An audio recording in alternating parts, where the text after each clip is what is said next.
Mobile number മാത്രം മതി നിങ്ങളുടെ വോട്ടർ ലിസ്റ്റിൽ പേരുണ്ട് എന്ന് നമുക്ക് വളരെ പെട്ടെന്ന് തന്നെ ചെക്ക് ചെയ്യാം. അതിനായി നിങ്ങൾ ഗൂഗിൾ ക്രോം എന്ന ആപ്ലിക്കേഷൻ നിങ്ങൾ ഓപ്പൺ ചെയ്യുക. എൻ്റെ ഈ സ്ക്രീനിൽ കാണുന്ന വെബ്സൈറ്റ് നിങ്ങളിവിടെ ടൈപ്പ് ചെയ്ത് കൊടുക്കുക. ടൈപ്പ് ചെയ്ത് കൊടുത്തതിന് ശേഷം നിങ്ങൾ അതിൽ സെർച്ച് ചെയ്യുക. നിങ്ങൾക്ക് ഇതേ രീതിയിൽ കാണാം. ഇവിടെ നിങ്ങൾക്ക് മൂന്നാമതായിട്ട് സെർച്ച് ബൈ മൊബൈൽ എന്ന് കാണാം. ഇതിൽ നിങ്ങൾ ക്ലിക്ക് ചെയ്യുക. ഇതിൽ നിങ്ങൾ ക്ലിക്ക് ചെയ്തതിന് ശേഷം നിങ്ങൾക്കിവിടെ കാണാം സെലക്ട് സ്റ്റേറ്റ്. ഞാനിപ്പോൾ കേരള സ്റ്റേറ്റ് ഞാൻ സെലക്ട് ചെയ്യുകയാണ്.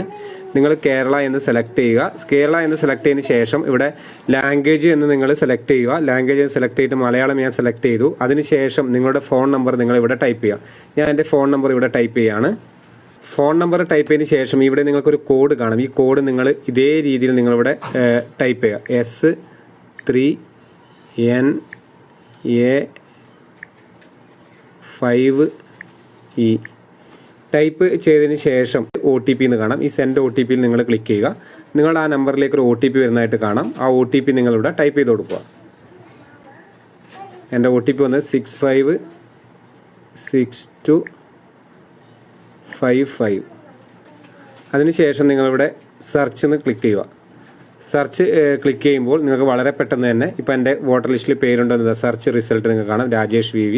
ഇവിടെ എൻ്റെ ഫാദർ പേര്, പയ്യന്നൂർ, ഏത് സ്കൂളിലാണ് എൻ്റെ അഡ്രസ്സൊക്കെ ഇവിടെ കാണാം.